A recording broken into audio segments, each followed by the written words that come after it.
Tonight, a CBC News exclusive. MP Chris D'Entremont on the moment he says he decided to defect to the Liberals. What sealed the deal is when I got yelled at. His allegations of aggressive behavior and name-calling that the Conservatives deny, and why he says other MPs are thinking about jumping ship too. A super typhoon slams into the Philippines, sending nearly 1 million people running for their lives. Best-selling Canadian author Louise Penny on Trump's America. I'm appalled by what's happening. Her decision to boycott the U.S. Now's the time. We need to stand up. We need to take this seriously.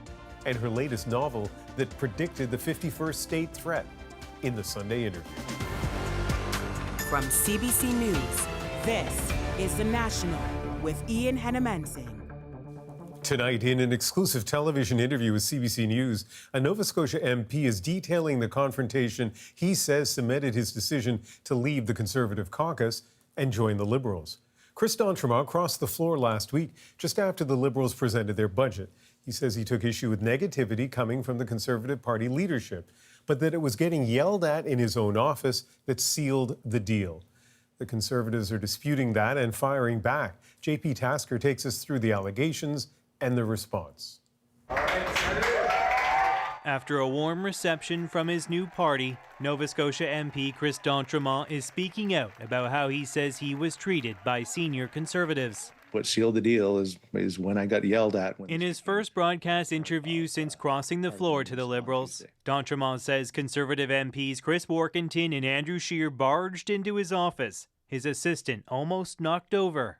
When they heard he was considering joining Mark Carney's government, he says they proceeded to yell at him. And, tell me how much of a snake I really was and turning my back on my constituents and the people that voted for me. D'Entremont says his discontent had been brewing for some time over Pierre Poilievre's leadership style, which he describes as very negative. Quite honestly, a lot of times I felt it was a part of a frat house rather than a serious political party. It wasn't about keeping government to account. It wasn't about trying to do the best for your constituents. It was about tearing down. Poilievre's office is hitting back, alleging D'Entremont left the party because he didn't get a deputy speaker position. In a statement to CBC News, they called D'Entremont a liar, who is now spinning more lies after crossing the floor. He will fit in perfectly in the Liberal caucus. Hours later, the party sent out a detailed blow-by-blow of Scheer and Warkentin's version of events, disputing D'Entremont's description of the meeting, saying they entered the office calmly and spoke in a measured voice. Mr. Carney was going to be the tight-fisted banker.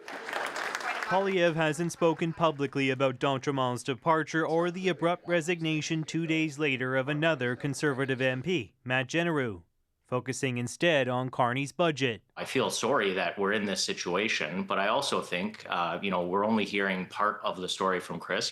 Adam Chambers wasn't part of the alleged D'Entremont confrontation, but says these are tense times. In the heat of a moment, you can understand how tensions would be very high when the government is on the precipice of getting a majority. It's like high school. We see these guys showing up at his office. Like, come on. This longtime political watcher says the Conservatives are in crisis and Poilievre's leadership is under threat. No one should be intimidated. And so I think if that's the way that the Conservative Party handles things, no wonder people are crossing the floor. Well, Chris D'Entremont says the aggressive behavior in that meeting is what led him to leave for the Liberals. MP Scheer and Warkentin say he told them he had already made up his mind before they sat down in his office. They also allege D'Entremont agreed with them that he was leaving because he was passed over for that deputy speakership position. And now there's the question of whether more Conservative MPs could leave. Yeah, D'Entremont says he isn't the only one feeling disaffected with Poilievre and his team. He says 3 or 4 more Conservatives were considering a switch to the Liberals. That would give the Prime Minister the seats he needs to form a majority government. The Liberals aren't saying much publicly, but sources say more defections are possible. JP Tasker in Ottawa. There's been a major breakthrough in Washington, the foundation of a deal that could reopen the U.S. government. It comes after 40 days of chaos and uncertainty affecting everything from flights to food stamps. Katie Simpson joins us now from Washington to bring us the latest. And Katie, there seems to be progress on Capitol Hill. Yeah, there is a path to reopen the U.S. government. Enough Democrats in the Senate are now supporting a bipartisan deal to fund the government until the end of January. It is not without controversy. It looks like Democrats are not getting the key demands they wanted on health care. But in this moment, it may be viewed by some as a step toward temporary relief. By day 40 of the shutdown, the strains had become quite evident. Long waits at food banks, the surge in demand, a combination of unpaid federal workers unable to make ends meet, and fear among food stamp recipients, the program known as SNAP, would be paused. And if we don't get SNAP until the shutdown's over, we could end up literally starving. The showdown led to intense criticism from Democrats directed at the White House. They have money for everything. They got money to fight wars. They got money for ballrooms. They got money for everything. But when it comes to supporting the American people, that's now when they are crying, well, we're broke. The squeeze felt at airports across the U.S. too. Thousands of flights canceled or delayed, triggered by a shortage of air traffic controllers and other federal authorities, all working without pay. The breakthrough comes after a weekend of intense bipartisan negotiations in the Senate. Amid the uncertainty, the president spent the weekend at his Florida golfing estate, returning to Washington in dramatic style with a flyover of the local NFL stadium before taking in the game. I just want to say, was that the greatest flyover ever? Nobody's ever done a flyover like that. His reception from the crowd, equally dramatic.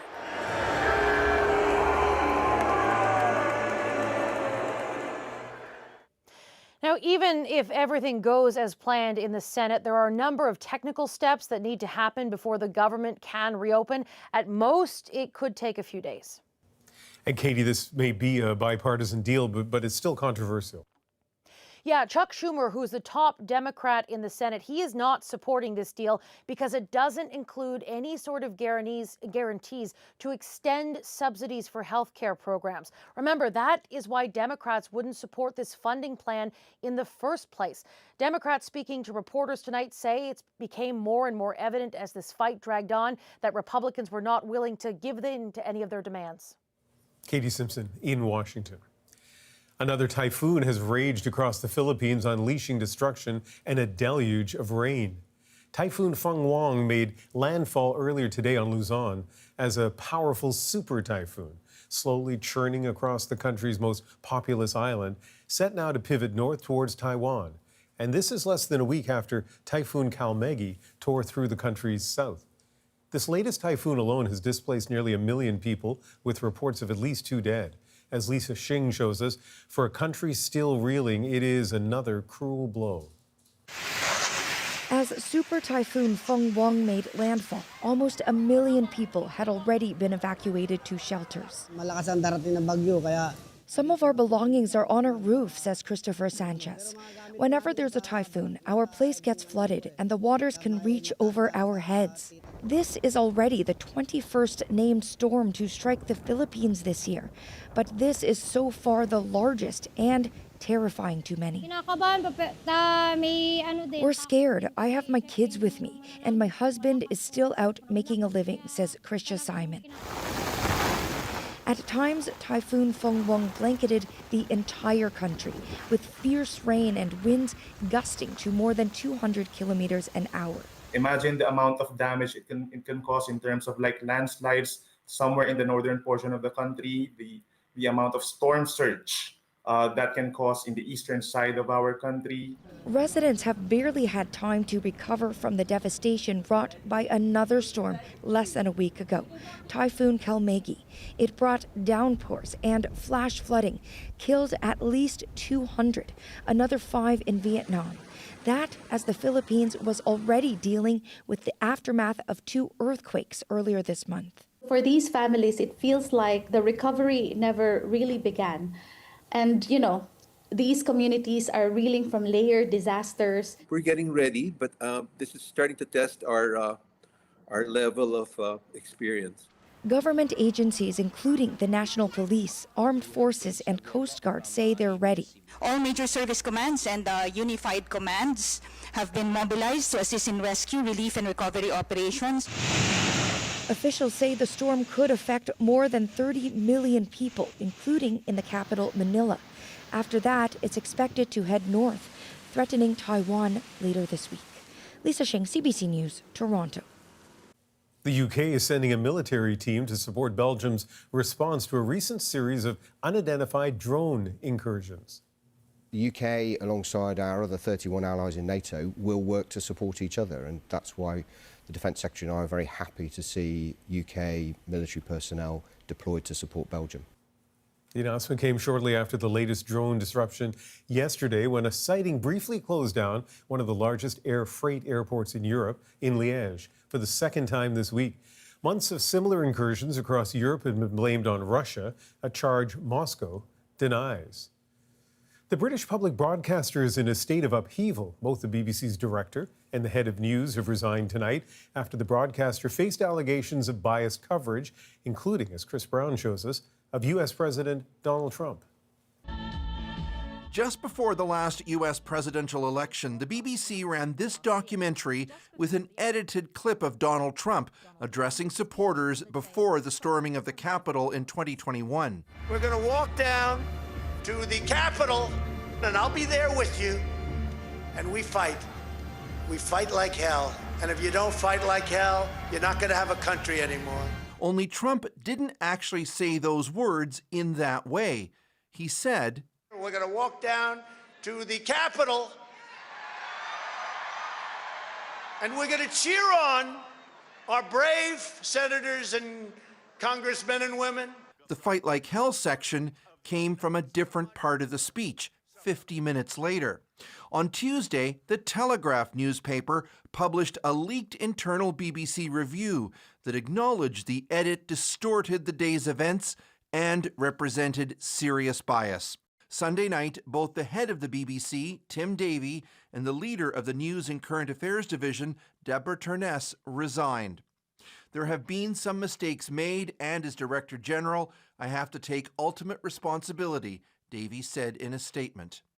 There are a series of very serious allegations made, the most serious of which is that there is systemic bias in the way that difficult issues are reported at the BBC. In February, the BBC aired and then pulled a documentary featuring a teen trying to survive the Gaza war, who, as it turns out, was the son of a Hamas official, which the broadcaster didn't initially say. A mistake the BBC can't afford to make, says this former head of its news division. And the BBC has lots of enemies out there.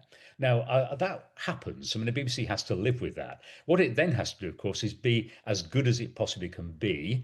In her departure statement, Deborah Turness pushed back, saying that while mistakes were made, the accusation that the BBC is institutionally biased is wrong. Chris Brown, CBC News, London. Syrian President Ahmed al-Sharaa is in Washington ahead of his historic visit to the White House. This video of al-Sharaa playing basketball with a U.S. general and admiral was posted by his foreign minister. The U.S. had a $10 million bounty for information leading to his arrest until last year. He led a rebel group that split off from al-Qaeda and later deposed Syrian dictator Bashar al-Assad. He's the first Syrian president invited to Washington since 1946. Thousands of Quebec doctors and their supporters packed the NHL arena today in Montreal, protesting a new law. It changes how doctors are paid in the province. And as Sarah Levitt explains, they're so angry, many say they're considering leaving.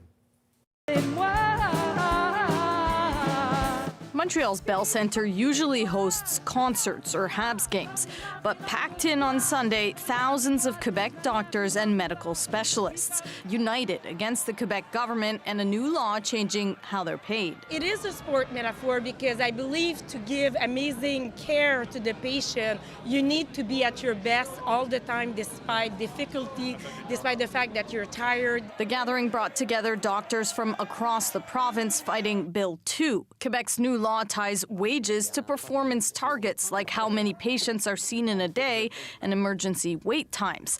For this doctor, the concern is workload. The coercive measures in terms of forcing us to take on more patients than we already have. I'm already working, I have 1,500 patients. I'm already working the maximum number of hours that I can devote to my patients. We give them quality care. The new law also includes the possibility of imposing fines if doctors use pressure tactics to protest the measures. Already, more than 300 doctors have applied for licenses in other provinces. The biggest boos at the Bell Centre were reserved for Quebec Premier François Legault and Health Minister Christian Dubé. Dubé says he recognizes there are concerns with the law, but maintains the goal is to improve access in the medical system. Last week, the government extended what it called an olive branch, suspending 2 parts of the law for now. Not nearly enough, say those at the rally. We're stuck with this draconian, top-down law. It's not the way we want to do it. This party-like atmosphere actually a rallying cry to prevent what these doctors are calling fast food healthcare. Quick and easy, but lacking quality. At least 2 federations have launched legal challenges, hoping to suspend parts of the new law. Sarah Levitt, CBC News, Montreal. 2 Major League Baseball pitchers have been indicted in the U.S., accused of accepting bribes from sports bettors to help the gamblers win. Luis Ortiz and Emmanuel Clase both pitched for the Cleveland Guardians, but they've been on leave since July when MLB noticed unusual betting activity happening when they pitched. The indictment alleges they intentionally threw certain pitches at certain speeds to help the bettors win. Some Albertans angry about the province forcing teachers back to work are trying to trigger by-elections. I think he is serving a political agenda rather than actually doing anything for citizens. What it would take to succeed and how the government is responding. The push to recognize an American veteran who fought for Canada in the Second World War. He was a hero for both countries, and then he was just kind of swept under the rug. And the Dominican Republic shows up for Vladdy Jr. We're back in 2.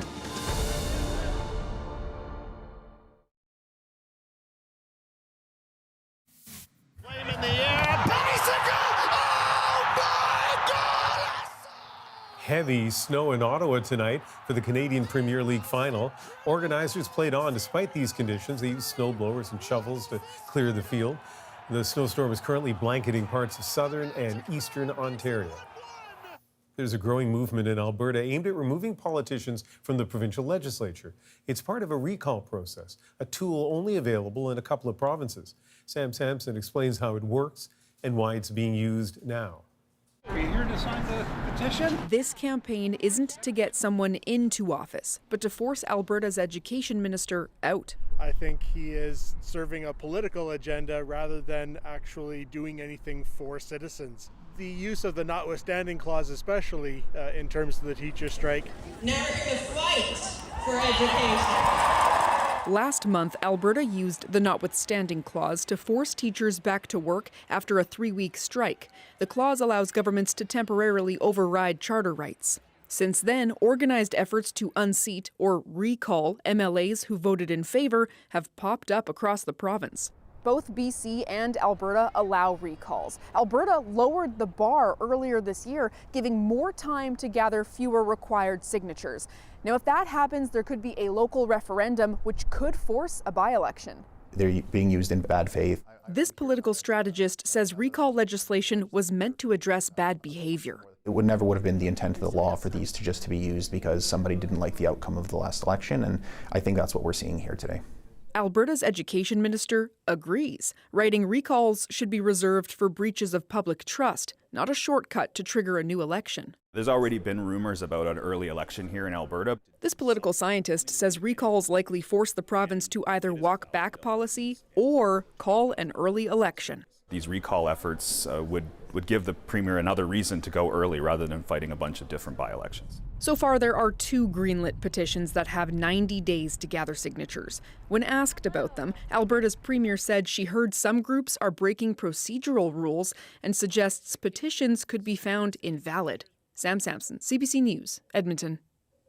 The grandson of a Second World War veteran who deserted the U.S. to fight alongside Canadians is sharing his story. When you see somebody actually do the type of thing he did, that is basically the definition of hero. How Millard Tex Allison saved lives and why he ended up in prison. A Canadian best-selling author shares why she refused to take her book tour to the U.S. My not going isn't going to change anything, but my going would be acquiescence. And on the heels of COP30, hosts, Brazil, are promoting a shift away from oil while approving new drill sites. The government had taken a decision to increase this production in the middle of the climate crisis. The National breaks down the story shaping our world. Next.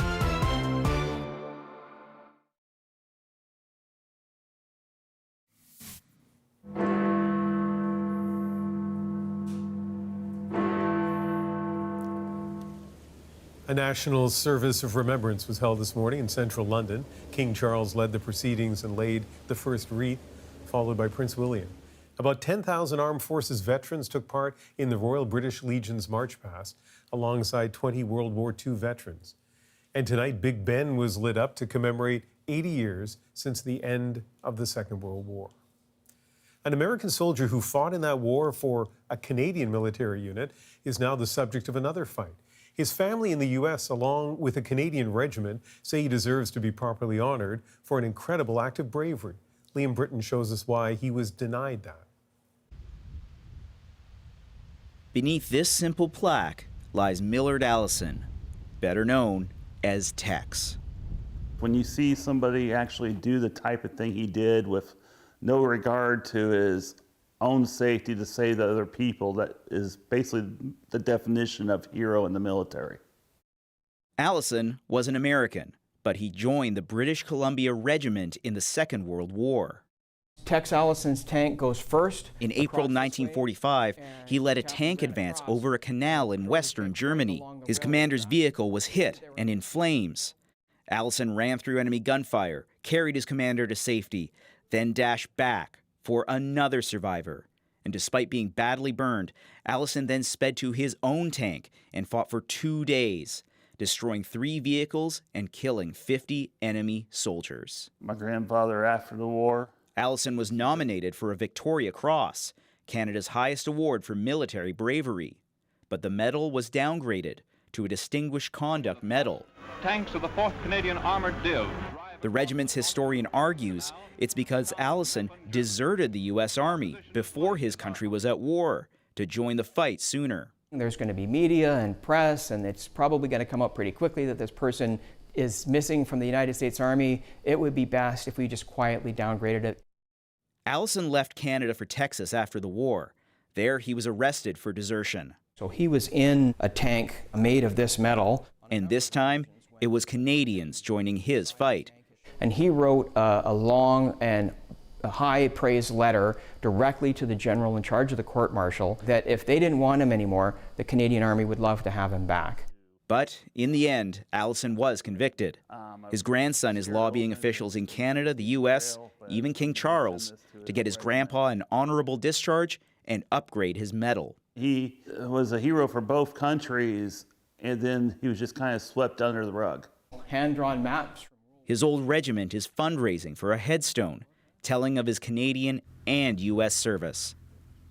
Liam Britton, CBC News, Vancouver. Each year ahead of Remembrance Day, CBC News speaks with the Silver Cross Mother, chosen to represent all families who have lost sons and daughters to war. In this excerpt, Nancy Payne tells Adrian about the phone call she'll never forget. Yeah, I just never thought I'd be one of them. Yeah, but I'm very honored. I'm sure you never thought you'd be in this position in the first place. Exactly, yeah. Oh, I'll never forget that phone call, yeah. Dave was visiting the kids out in Wainwright. And so I was home alone in Ismore, just outside Peterborough. And the phone rang at 3 or 3:30 in the morning, and it was Randy's boss. He said, I have some information to pass on to you about Randy in Afghanistan. Well, when you get a phone call at that hour of the morning about your son, I thought maybe he was hurt. And then he told me, oh, I remember saying, oh, not Randy, oh, not my Randy, not my Randy. Nancy, that's a lot of time to be in the house by yourself in the middle of the night with information like that in your head. Yeah. How did you get through that? Well, I guess I must be stronger than I think I am. Maybe you can sense from Nancy that she's a serious soul who can still find a smile quickly. She says that's what Randy was like too. He always had a big grin in his eyes. He was a charmer. He really was a charmer, yeah. They do a thing on the bases there on a certain day called the pain train. Okay. And they have to do so many push-ups and so many sit-ups in a certain time. And I think they curse Randy every year. It's quite grueling. He smoked them every year? Yeah. You can watch Adrian's full interview with Nancy Payne Monday on The National, starting from 9 p.m. Eastern on News Network, or GEM, or YouTube, or 10 p.m. local time on CBC Television. Time now for the Sunday interview. Tonight, my conversation with Canadian best-selling author Louise Penny, both on her new book and her canceled U.S. tour. Anybody can find fault. Doesn't take a genius to be critical, to be cutting in a comment, but it takes a lot more courage to be decent. Decent is a good way to describe crime fiction author Louise Penny. And accomplished, too, even prescient. It gets better and better and better. Oh, well, that's, and you always hope that you do improve. Penny has just published her 20th novel, a book of fiction that has more in common with current events than she could have imagined. I met up with her before her appearance at the Chan Centre for the Performing Arts in Vancouver, where we spoke about how life seems to be imitating art and her decision to stay away from the United States on her book tour. Back in March, you said you're not going to the United States because of President Trump's comments, policies, that sort of thing. And a lot of Canadians felt the same way. Mm-hmm. But since then, I've heard some Canadians kind of stepping back, saying, well, maybe I'll go down for a vacation or a shopping trip or whatever. You've remained steadfast. Mm-hmm. Mm-hmm. Why? Well, it's like situational ethics, isn't it? It's you take a stand until it becomes inconvenient, and then you decide, well, maybe just this once, and then why even bother taking the stand? It's hypocritical. I'm appalled by what's happening, by the trade war, and it is a war. And there are people, as you know, there are people watching right now who are afraid, who are losing their jobs, who are afraid of losing their jobs, the tariffs. I just think that my not going isn't going to change anything, but my going would be acquiescence. I want to talk about the book, The Black Wolf, but I don't want to spoil anything for people who haven't read it yet. So let me say Canada-U.S. relations are very much in the forefront of this. The phrase 51st state is in this book. And I saw in the notes that you submitted your manuscript in September of 2024. Yes. Donald Trump was not president. A lot of people didn't think he was going to become president again. And then all of a sudden, you know, he does, and you hear the news and you hear him use that phrase over and over and over again. What did you think? Part of me thought, have I gone too far? Would people be able to follow me? So as soon as he started saying that, not only, part of me, of course, was, as a human being, appalled and angered by it. As the writer, I sort of thought, well, vindicated. And when I was afraid that I had gone too far, clearly I actually hadn't gone far enough. Mm-hmm. Then I was also worried, and this might be my ego, I was worried that people would think that I'm simply following the headlines. And in fact, that's why I did the author's note at the beginning, to let people know this was written before any of this happened. There are other things in the book that are plucked from the headlines. Climate change, for example, wildfires, devastating wildfires, disinformation, a lot about disinformation. So very contemporary themes. And also, Louise, really bleak, really depressing. What message are you hoping your readers will get? I really think, Ian, that I don't think that there is a country that's been invaded, or a peoples who have been rounded up, or individuals who have been targeted, who haven't looked back and said, what did I miss? When was the moment when I could have done something, when I could have said something? So that's what I'm hoping people might get from this, is a bit of a wake-up call between what's written there as fiction, but what's happening in the real world is that now's the time. We need to stand up. We need to take this seriously. We can't just keep laughing at what we see, what frankly I see as a petty tyrant to the south, because anything can happen. Something tragic could be the next step. Do you want to speak about a more pleasant topic for a while? The Eastern Townships. Yes. As somebody who grew up in the Maritimes and lives in British Columbia, I love the fact that your books focus on this beautiful part of the country that I don't know a lot about. I heard that when you started out as an author, somebody or some group of people suggested you not set your books in Canada or in Quebec. So why did you not listen to them? Thick-headedness, I don't know. Do you know why? To be honest, it was because I had to write what I loved, what I believed in. And so every decision I made was and had to be personal. And that's what I did. So I wrote about a place I love. They're love letters to Canada, to the Eastern Townships. And I populated it with people I would choose as friends. And I couldn't set them anywhere else, although that was what I heard back, was that nobody would be interested in a crime novel set in Canada.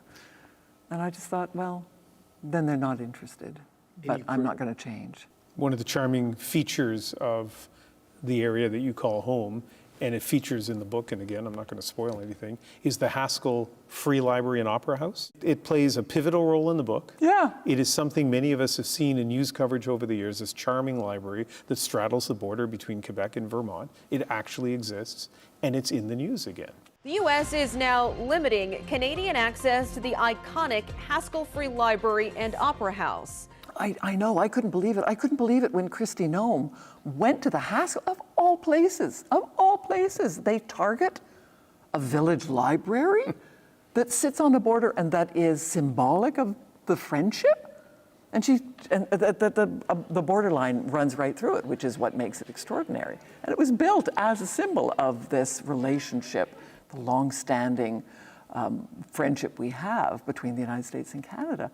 And she put her foot on one side of the border and said the United States, and on the other side of the border, 51st state, United States, 51st state. And it's just ludicrous. And then the irony is that it is, as you said in the book, a few of the pivotal scenes happen in the book in the Haskell Opera House.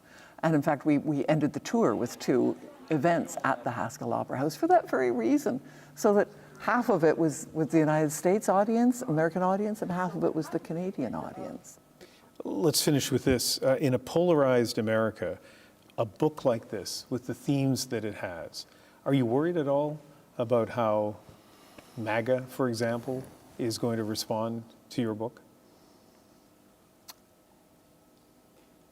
I think to take the stand that I've done and to be as open as I have been, I think it would be ridiculous not to expect a blowback.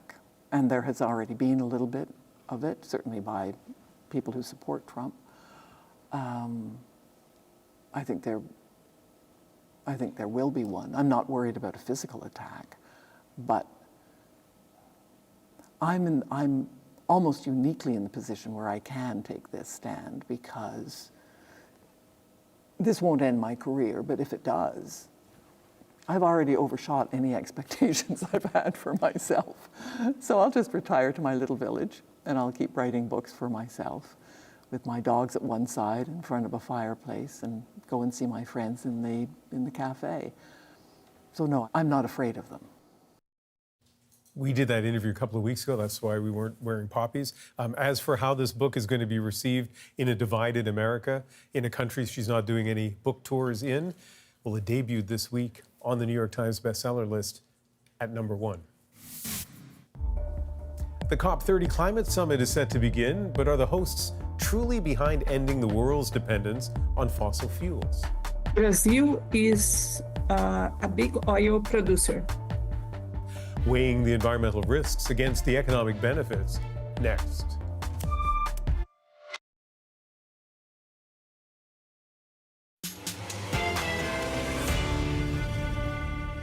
Just 2 years out from pledging to transition away from fossil fuels, Brazil's oil production reaches a record high. It's really a fragile region. The financial benefit in direct conflict with concerns about the environment.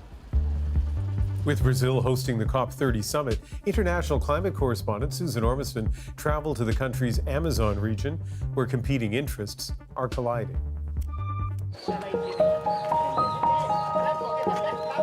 7 a.m. at the dock in Oiapoque, a remote corner of northern Brazil.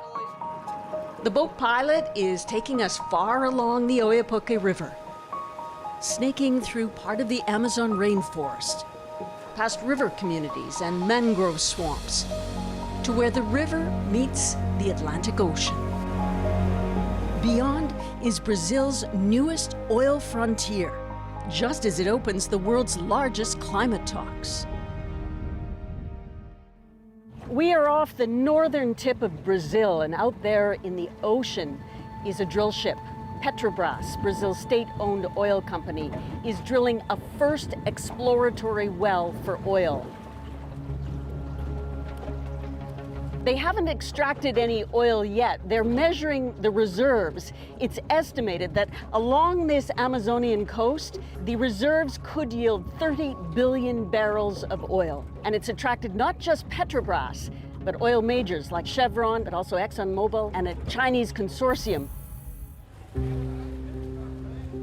After 10 years of trying, Petrobras got approval from the Brazilian government to finally drill on the eve of COP30, hosted by Brazil in Belém, promoting Brazil's green credentials, highlighting the Amazon, but with delegates now greeted by a protest message, COP30, welcome to the end of the Amazon free of oil. It's very problematic. Brazil is a big oil producer. We are number 8 in the world, but the government had taken a decision to increase this production in the middle of the climate crisis.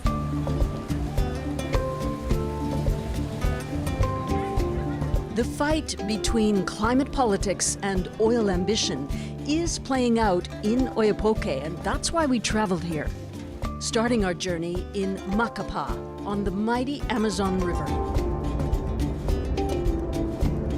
Then driving 7 hours north past swaths of cleared land and occasional fires burning away vegetation.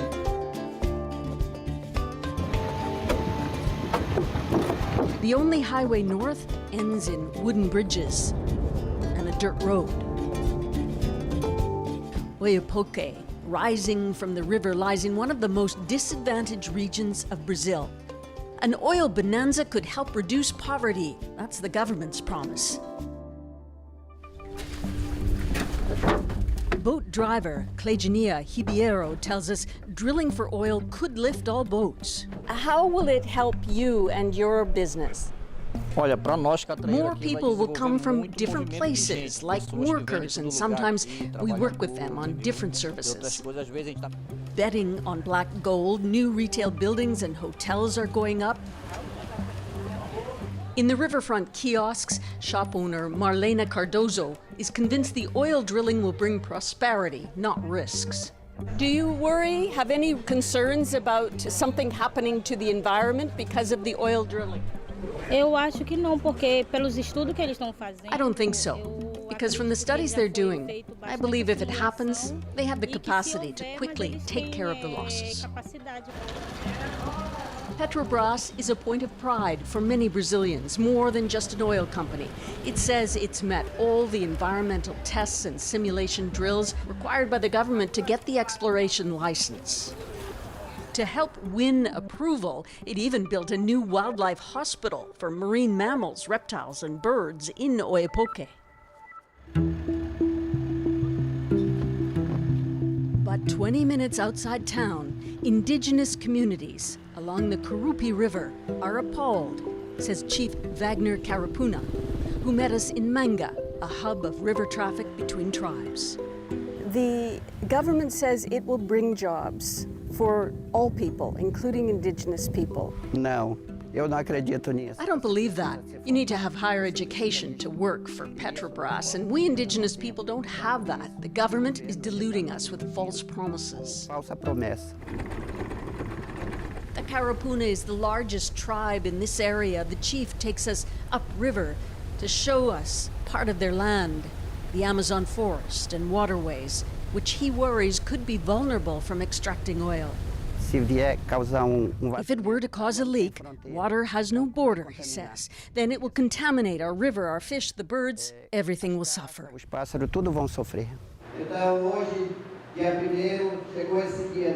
When we visited, over 60 tribal representatives were gathered urging a formal meeting with Petrobras. Stephanie Furtado works with indigenous peoples in the region. Eles querem ser consultados e respeitados. They want to be consulted and respected, she says, part of the process, and some are very wary of speaking out. Those against it are suffering from threats from the political class and from people who are in favor. I myself have suffered from some of those threats. Petrobras is the first to drill in Block 59, but last June, in the Foz do Amazonas Basin, Brazil awarded oil companies 19 more oil blocks. Environmental groups tried to stop the new auction of oil blocks last summer. They worry future exploration could come even closer to the Amazon River. It's really a fragile region, and they will have problems with this kind of exploitation because even they don't have accidents, the oil production always generates a kind of permanent pollution, a silent pollution. Out at the small Oiapoque airport, the drilling is fueling expansion, says the local manager, Romea Costa. We all hope that the oil will be there, so it will develop the city. Twice a day now, workers fly in from points south to transit for shifts on the drill ship operating offshore. From here, these workers will take a helicopter out to the drilling platform 170 kilometers off the coast. This is just the beginning. There are plans to expand and rebuild this airport as Oiapoque stands to become a bigger part of Brazil's new oil frontier. Wagner Fernandez works for Petrobras and represents the Union of Oil Workers. 10 years of research, he says, has finally paid off. For us, it's the moment of coronation, our victory for our work and our responsibility to the country and the environment. Are you assured, do you feel there won't be any damage to the environment from this new frontier of oil?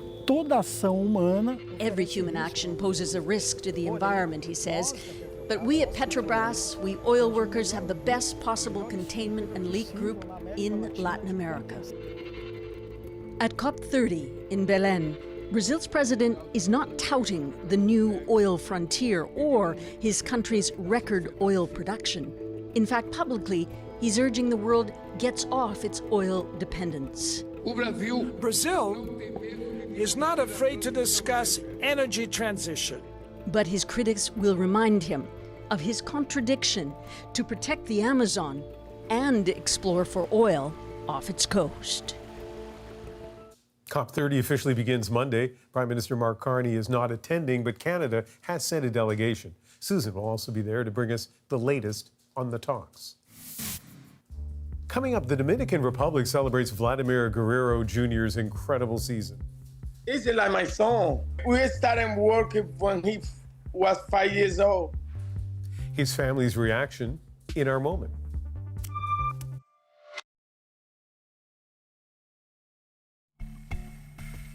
This is Toronto Blue Jays superstar Vladimir Guerrero Jr., surrounded by fans in his hometown of Don Gregorio in the Dominican Republic. And the rally didn't stop there, with the group forming a parade to take their party on the road. So tonight, celebrating Vladdy's big season makes our moment.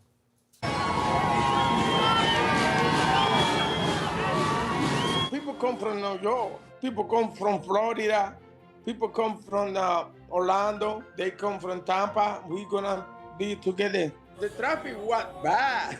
Some people know he's gonna come on by 3 o'clock, and they waited for him like 15 minutes from home, and then they have the parade.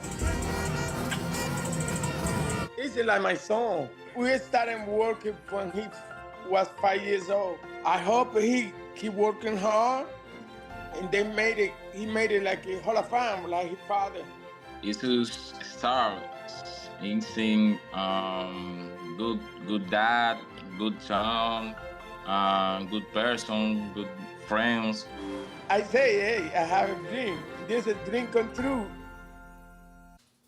Well, he may share his father's name, but apparently Vladdy learned the most about baseball from his uncle, who we saw there in the moment, Wilton, who also was a Major League Baseball player. Well, from all of us on The National, thanks for being with us. I'm Ian Hannah-Mansing in Vancouver. I hope you can join me this week on CBC News Network. Our program starts each weeknight at 7 Eastern, 4 Pacific. See you then.